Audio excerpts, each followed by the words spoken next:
What happens when chasing excitement with a bad boy costs you everything you ever loved? The day my husband handed me separation papers, I still believed I was the victim, until he revealed all the evidence I'd tried to hide. My name is Cyrene Vandell, and I'm 34 years old. I work as an HR assistant at a tech company in downtown Portland. For 8 years, I was married to Victor, a software engineer who provided everything I thought I wanted: a beautiful townhouse, financial security, and our 7-year-old daughter, Lila. But somewhere along the way, I convinced myself I deserved more excitement, more passion, more fun. That's how I met Mace Calder at the gym. He was 29, tattooed, mysterious, and everything Victor wasn't. Rumors swirled about his gang connections, but that only made him more intriguing. When he asked me to meet him at Club Neon downtown, I didn't hesitate. It was past midnight when I finally stumbled through our front door, my heels clicking against the hardwood floor. The house was dark except for the blue glow emanating from Victor's laptop in the living room. He sat there in his pajamas, fingers frozen above the keyboard, not looking up when I entered. "Hey, babe," I said, trying to sound casual as I kicked off my shoes. "Sorry I'm so late. You know how girls' nights go. Time just flies when you're catching up." Victor's fingers resumed typing, but his rhythm was different, slower, more deliberate. "Girls' night," he repeated flatly. "Yeah, with Ellie and some friends from work. We went to that new sushi place on 5th Street, then grabbed drinks afterward." The lie rolled off my tongue easily. I'd been practicing it during the Uber ride home. "Ellie called here around 10 looking for you," Victor said, still not meeting my eyes. "Said she'd been trying to reach you all evening." My stomach dropped, but I forced a laugh. "Oh, she probably meant to call Sarah. You know how she gets our numbers mixed up." I moved toward the stairs, hoping to end this conversation quickly. "I'm exhausted. Coming to bed soon." "Cyrene." His voice stopped me mid-step. There was something in his tone I'd never heard before, a coldness that made my skin prickle. "Is there anything you want to tell me? Anything at all?" I turned to face him, plastering on my most innocent expression. "What do you mean?" Finally, Victor looked up from his laptop.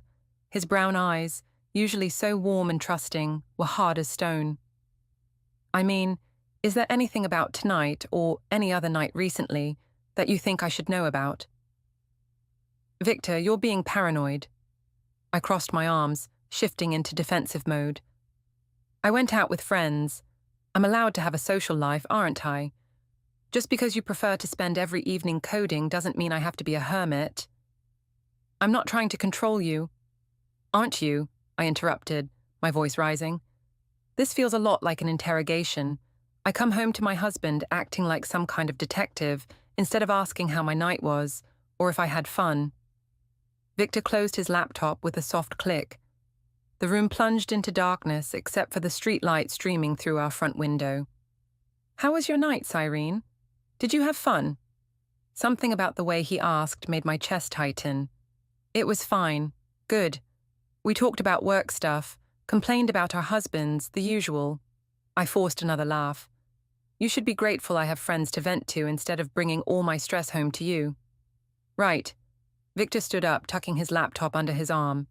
"I'm going to bed. Don't forget Lila has soccer practice at 9 tomorrow." As he passed me on the stairs, I caught his arm. "Victor, wait. Are we okay? You seem different." He looked down at my hand on his arm, then back at my face. For a moment, I thought I saw a flicker of the old Victor, the one who used to look at me like I hung the moon. But it vanished quickly. "We're fine, Cyrene. Get some sleep." But we weren't fine. I could feel it in the way he pulled away from my touch, in the careful distance he maintained as we brushed our teeth side by side, in the way he turned his back to me in bed without saying goodnight. I lay there staring at the ceiling, my mind racing. How could he possibly know anything? I'd been so careful. Mace and I had only been meeting for 3 weeks and we'd been discreet. Well, mostly discreet. Tonight at Club Neon, we'd danced pretty close, and he'd bought me several drinks. There might have been some touching, some flirting, that looked more intimate than it was, but it was just harmless fun. My phone buzzed with a text from my sister Ellie. "Hope you made it home safe. Don't let Victor make you feel guilty for having a good time. You deserve some excitement in your life." I smiled in the darkness. At least someone understood me. Ellie had always been supportive of my need for independence. She'd been through her own marriage struggles and knew how suffocating it could feel when your husband started questioning every move you made. I typed back, "He's being so paranoid, acting like I committed some crime by going out without him." "Men get threatened when their wives remember they're still attractive to other people," came her quick reply. "Ignore him, he'll get over it." But as I finally drifted off to sleep, Victor's question echoed in my mind. "Is there anything you want to tell me?" The way he'd asked it, so calm and controlled, suggested he already knew the answer. The next morning, Victor was gone before I woke up. He'd left a note saying he'd taken Lila to soccer practice and would be back later. No "love you" or "have a good day." Just the basic information. Even his handwriting looked different, more rigid. I spent the morning cleaning the house and doing laundry, trying to shake off the uneasy feeling from the night before. Maybe I was overthinking things. Victor had always been a little jealous, a little possessive. It was probably just his insecurity talking. Before we dive deeper into this story, I have one small request. Please subscribe, drop a like, comment, and hit that hype button to boost this channel so more people can discover these incredible stories. When they returned from soccer, Lila ran straight to me, her blonde ponytail bouncing. "Mommy, I scored 2 goals today." "That's amazing, sweetheart." I scooped her up, breathing in her familiar scent of grass and sunscreen. "Did Daddy see them?" "He was on his phone," she said, wrinkling her nose. "He seemed sad." I glanced over at Victor, who was hanging Lila's soccer bag on its hook by the door. He moved with mechanical precision, avoiding eye contact. "Daddy's just tired," I told Lila. "Why don't you go wash up for lunch?" As she scampered upstairs, I approached Victor cautiously. "How was practice?" "Fine. She played well." He moved past me toward the kitchen. "Victor, about last night." "I don't want to discuss it right now," he said without turning around. "Lila doesn't need to hear us arguing." "We're not arguing. I just want to clear the air." He opened the refrigerator and stared inside for a long moment. "The air is perfectly clear, Cyrene. Crystal clear." That afternoon, while Victor worked in his home office and Lila played in her room, I found myself thinking about Mace. The way he'd looked at me last night, like I was the most fascinating woman in the world. The way he'd whispered in my ear while we danced, telling me how beautiful I was, how alive I seemed. When was the last time Victor had made me feel that way? My phone buzzed with a text from an unknown number.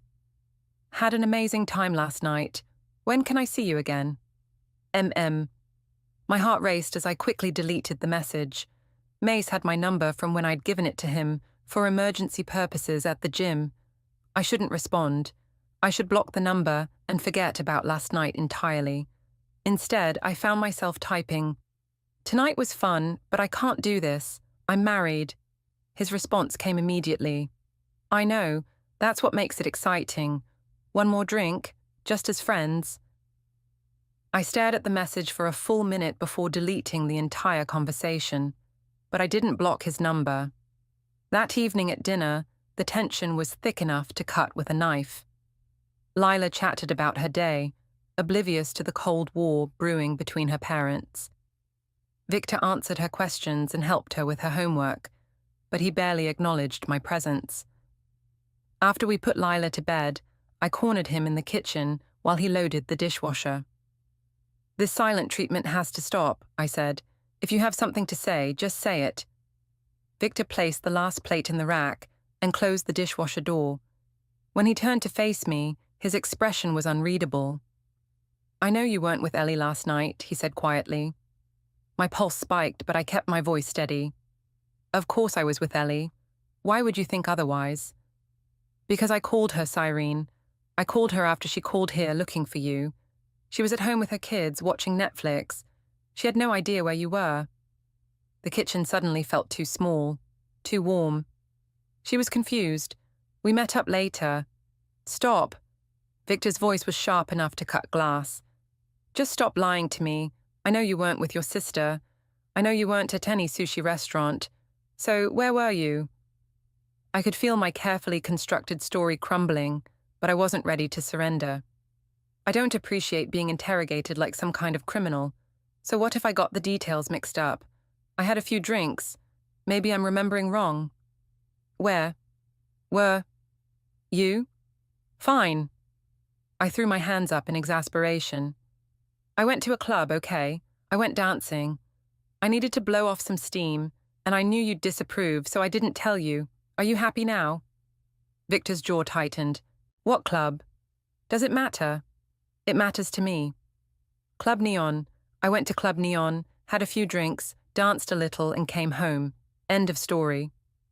Alone? The question hung in the air between us like a loaded weapon. This was my chance to come clean, to tell him about Mace, and explain that it was innocent, just friendship, just fun. Instead, I chose the path that would destroy everything.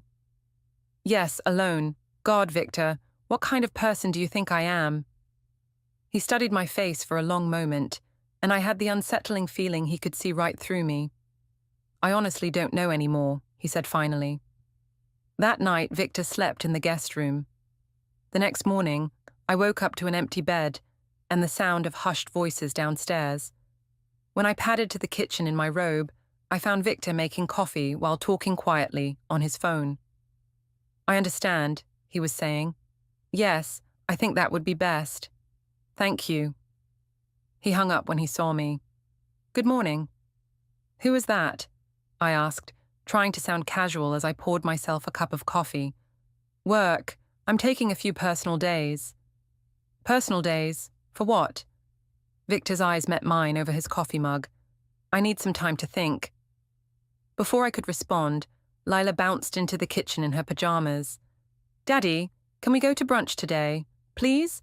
I want pancakes. That sounds like a great idea, sweetheart, Victor said, his voice instantly warming. How about we invite Grandma Margaret and Aunt Ellie? Make it a family thing. I forced a smile. Sure, that sounds lovely. But it didn't sound lovely. It sounded like a trap. 2 hours later, we were seated at Maple Street Cafe, one of those trendy brunch spots with exposed brick walls and overpriced mimosas. Margaret, Victor's mother, sat across from me looking perfectly put together in her navy blazer and pearl earrings. At 61, she still commanded respect wherever she went. Ellie had arrived with her usual dramatic flair, complaining about her ex-husband's latest custody demands. So Cyrene, Margaret said, cutting into her eggs Benedict with surgical precision. Victor tells me you've been going out more lately. That's wonderful. It's important for married couples to maintain their individual interests. I shot Victor a look, but he was focused on cutting Lila's pancakes. Just occasionally, nothing major. Where do you like to go? Margaret continued. Ellie was just telling me about that new wine bar on Morrison Street. Oh, here and there, different places. I took a large gulp of my mimosa, wishing I'd ordered something stronger. Mom went dancing, Lila announced proudly. At a club. The table fell silent. Margaret's fork paused halfway to her mouth. Ellie looked confused. Dancing? My sister asked. When did you go dancing? It was nothing, I said quickly. Just blowing off some steam. I love dancing, came a voice from behind me. I turned to see Mace approaching our table, his arm around a petite brunette I didn't recognize. He was wearing dark jeans and a fitted black t-shirt that showed off his tattoos, looking completely out of place in this family-friendly restaurant. My blood turned to ice. Mace. Hi. Cyrene. What a coincidence. His grin was predatory. This is my girlfriend, Jessica. Jess, this is Cyrene, the one I was telling you about. Jessica's smile was razor-sharp. Oh, you're the married one. The one who's such an amazing dancer. The words hit the table like a bomb. Margaret's eyebrows rose so high they nearly disappeared into her hairline. Ellie's mouth fell open. Victor's knife and fork clattered against his plate. We should probably... I started to stand, but Mace wasn't finished.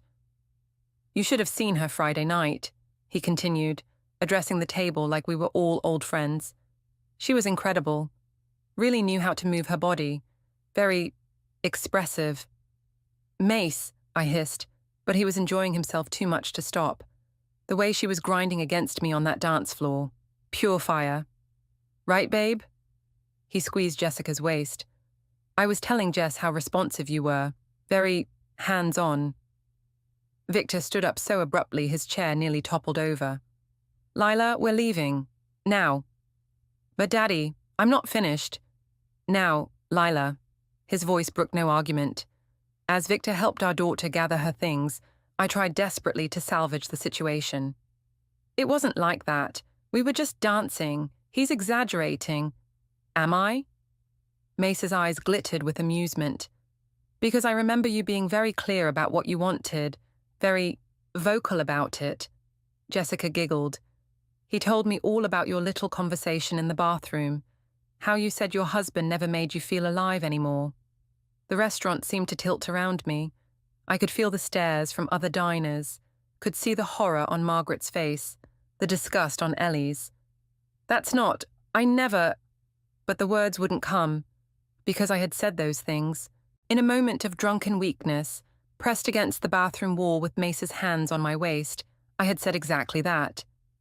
Victor had Lila's hand and was walking toward the exit. I scrambled after them, leaving my purse and jacket behind. Victor, wait. Let me explain. He stopped at the restaurant's entrance, turning to face me with an expression I'd never seen before. Not anger, something much worse. Disappointment so profound it made my chest ache. Explain what, Serene? Explain how you lied to my face? Explain how you humiliated our family in public?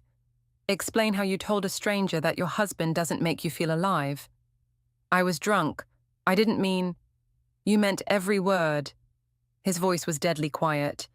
And now our daughter has to hear about it from some tattooed stranger in a restaurant full of people. I looked down at Lila, who was clinging to Victor's hand with wide, frightened eyes. Mommy, why is everyone yelling? Nobody's yelling, sweetheart, Victor said gently. We're just going home now. He turned and walked away, leaving me standing in the restaurant doorway like a fool. When I looked back inside, Mace and Jessica were laughing at their table. Margaret was staring at me with undisguised revulsion. Ellie was frantically typing on her phone. I grabbed my purse and jacket and fled. By the time I got home, Victor and Lila were nowhere to be found. His car was gone, and there was a note on the kitchen counter. Staying at Mum's tonight. Need space to think. I called Ellie immediately. Where are you? Why did you leave me there? Cyrene, what the hell was that? Her voice was sharp with anger. You told me you went out with work friends. You never mentioned some guy, and you definitely never mentioned getting physical with him. It wasn't physical. We danced. That's it. That's not what it sounded like to me, or to anyone else in that restaurant. He was exaggerating to impress his girlfriend. You know how guys are. There was a long pause.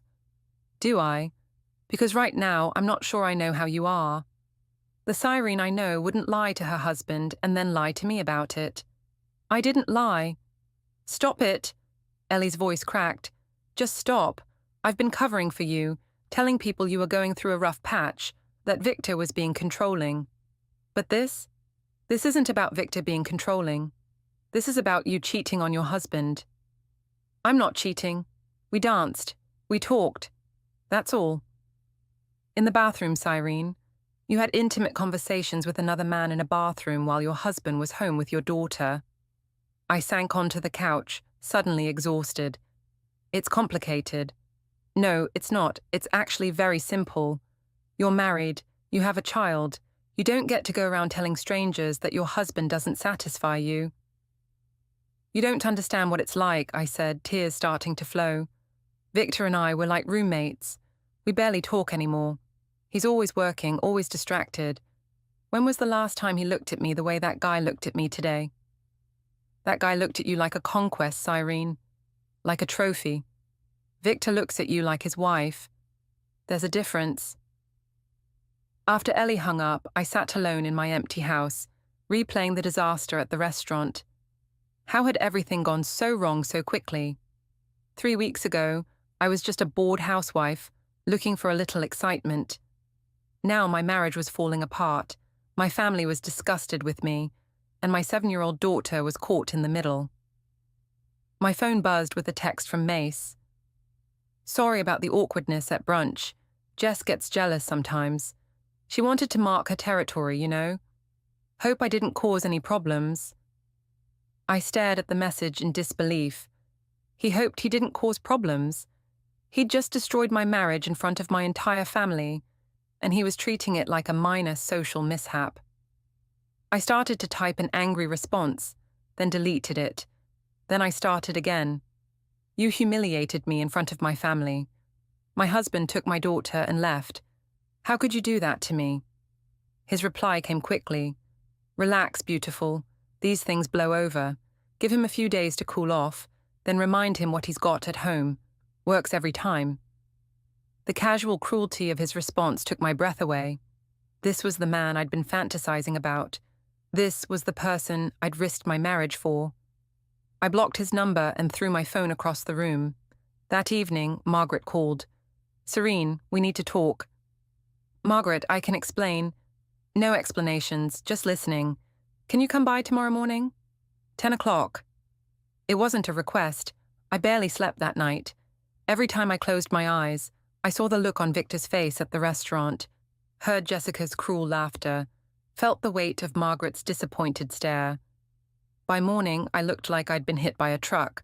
At work, I tried to lose myself in the mundane tasks of processing employee benefits and updating personnel files.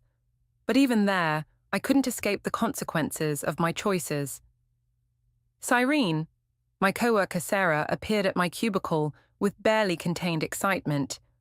Girl, you are trending on social media. My blood turned to ice. What do you mean? Someone posted a video from Club Neon last Friday. You're in it, and honey, you are getting down. She showed me her phone screen. Look, it's got over 2,000 views already. The video was grainy and dark, but there was no mistaking what it showed. Me, pressed against Mace on the dance floor, his hands on my hips, my arms around his neck.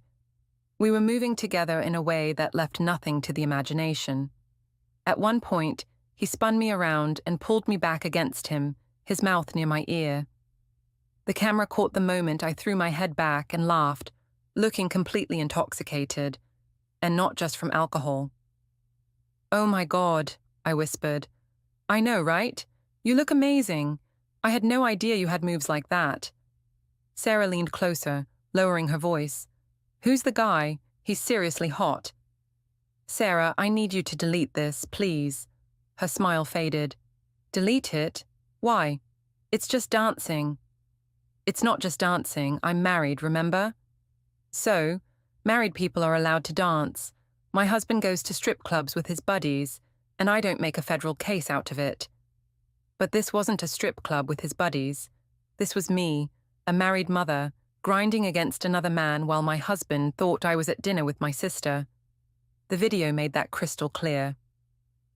Who posted this? I asked. Some girl named Jessica something. She tagged you and a bunch of other people. She wrote, "When married women think they're single again," with a bunch of laughing emojis. Jessica, Mace's girlfriend. This was her revenge for yesterday's humiliation at the restaurant. She'd deliberately posted this to destroy me.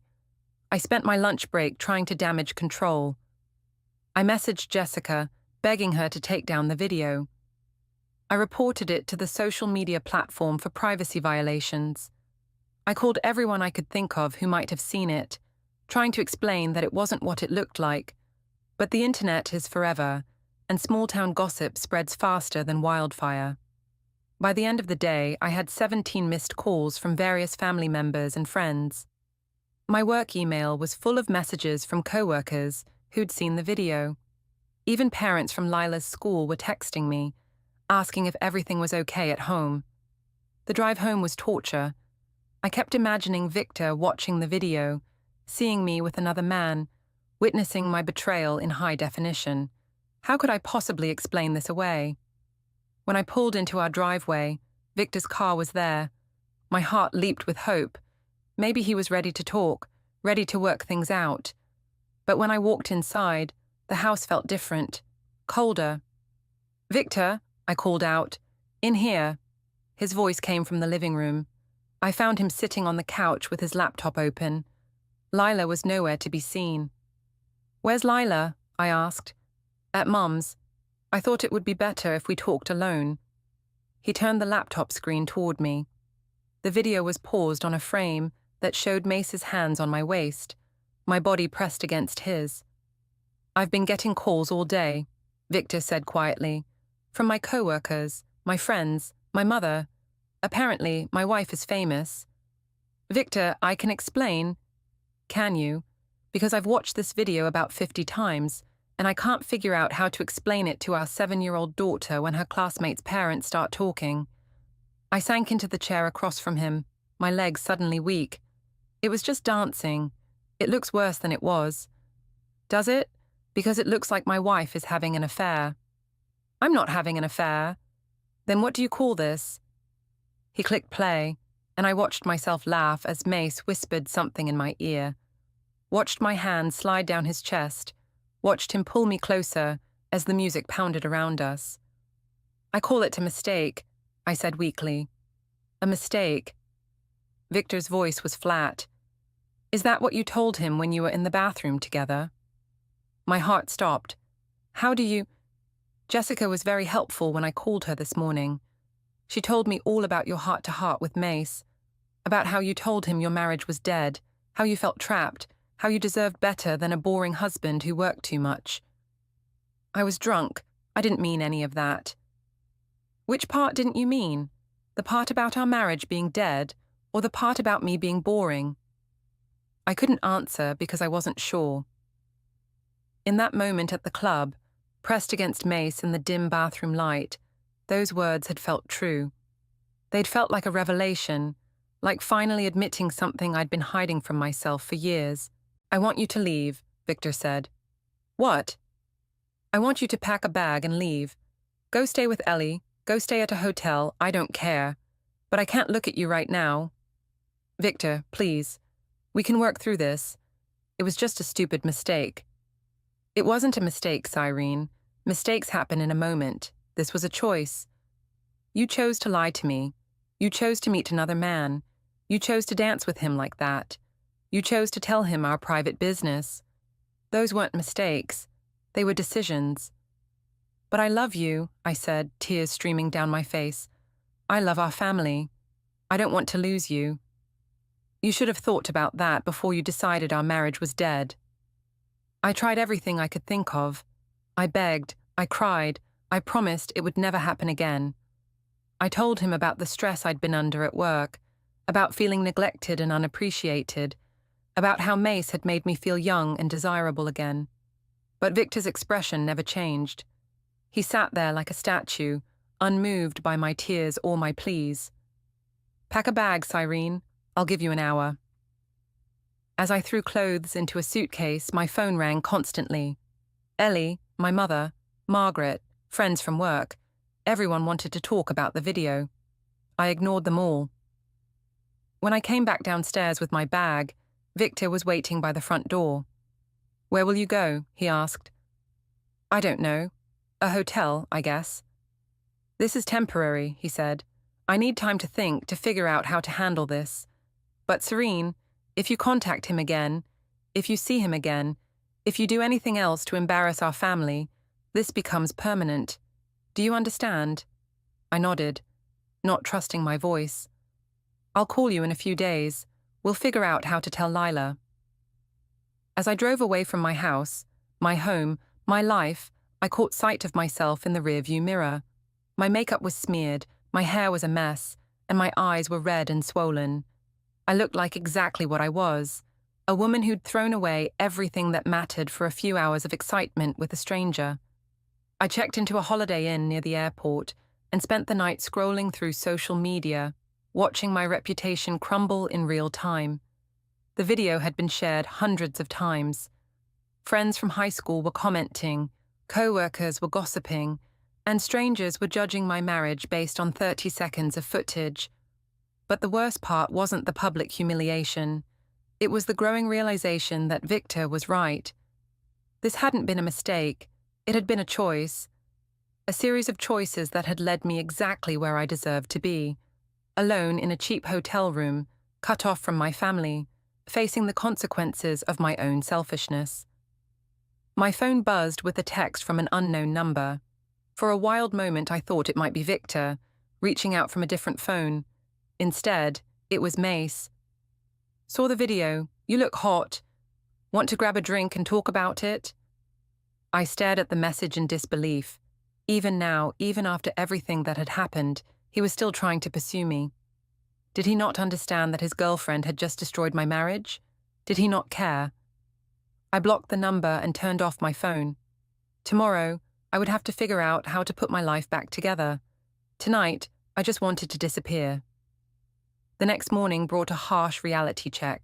I woke up in the sterile hotel room with a splitting headache and 17 missed calls. My mother had left 3 voicemails, each one more frantic than the last. Margaret had sent a terse text.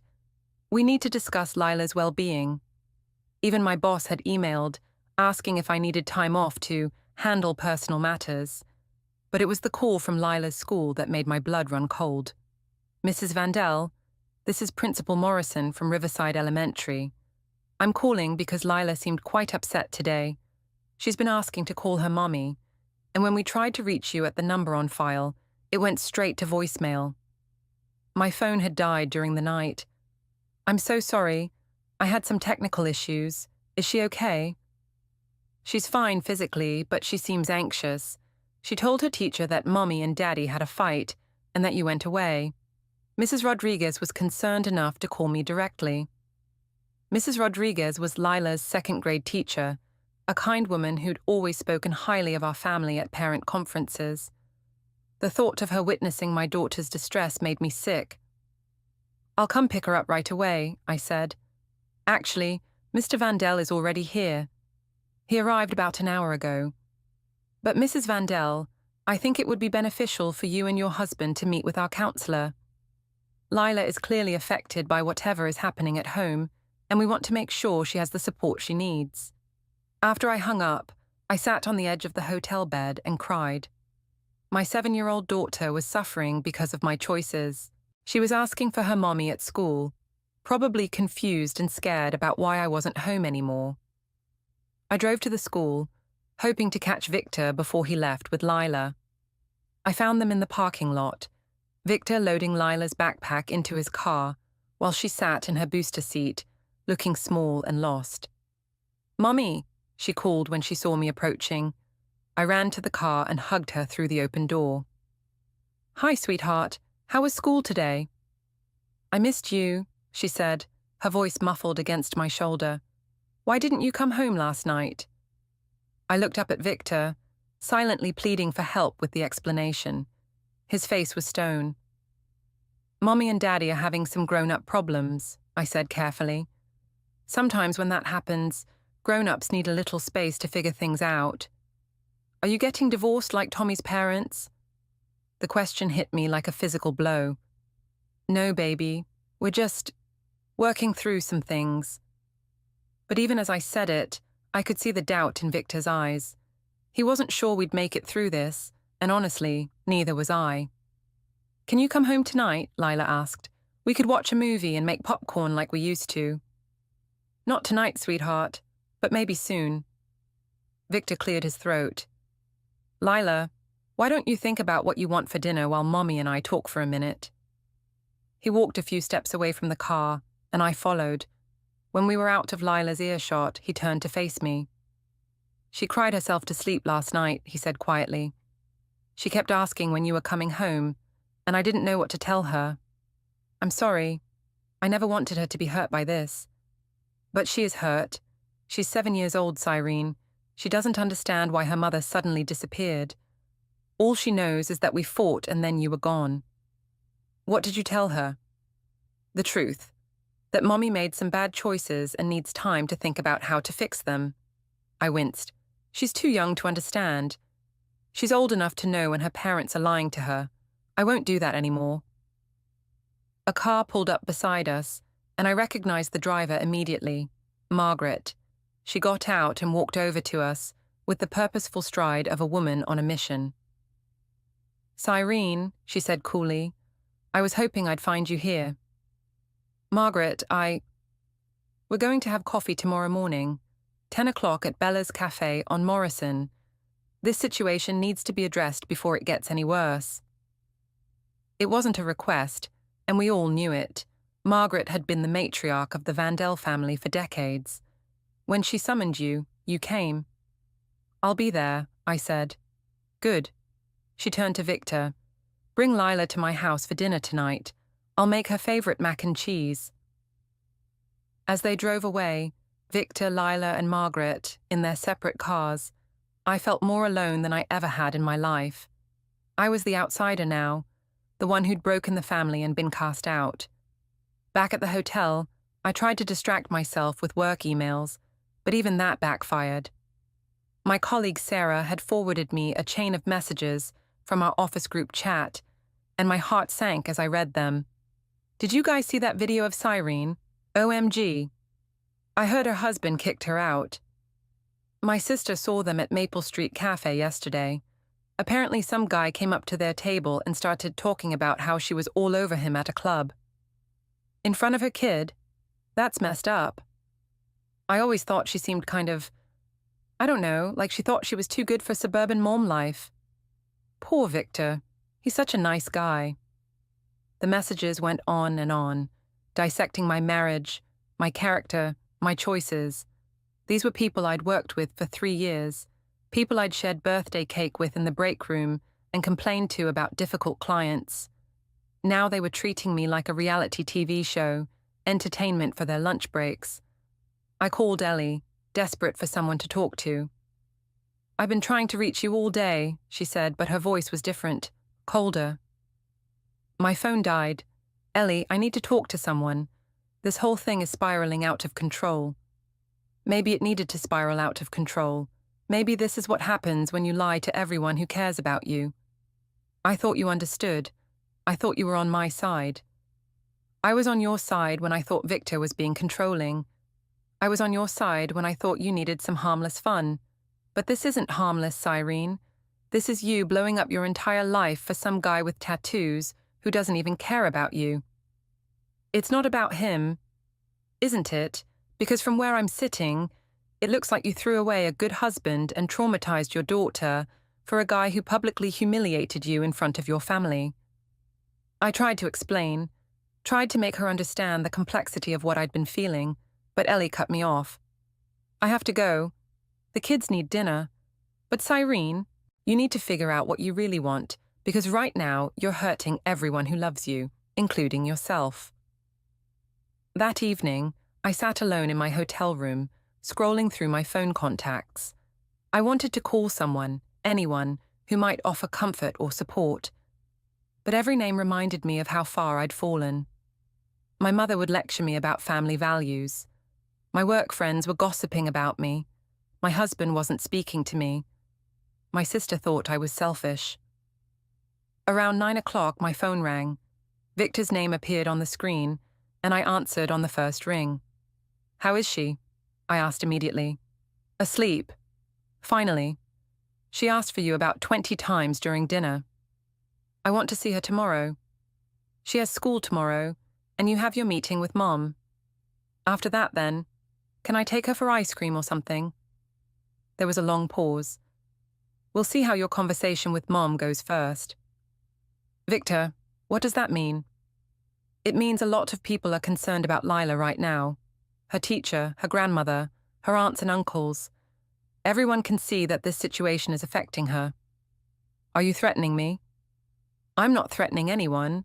I'm telling you that your actions have consequences, and one of those consequences is that people are questioning whether you're making good decisions for our daughter." The line went dead, leaving me staring at my phone in shock. Was Victor suggesting I might lose custody of Lila? Was that even possible? I spent the rest of the night researching divorce law and custody arrangements, my heart racing as I read about how infidelity could affect parental rights. By morning, I was exhausted and terrified. The meeting with Margaret was going to determine everything. Bella's cafe was nearly empty when I arrived at 10 o'clock sharp. Margaret was already seated at a corner table, looking impeccable in a cream-colored blazer and reading something on her tablet. She looked up when I approached, and I was struck by how much she resembled Victor. The same intelligent brown eyes, the same uncompromising jawline. "Sit down, Cyrene." I slid into the chair across from her, my hands shaking slightly as I reached for the menu. "Should we order first?"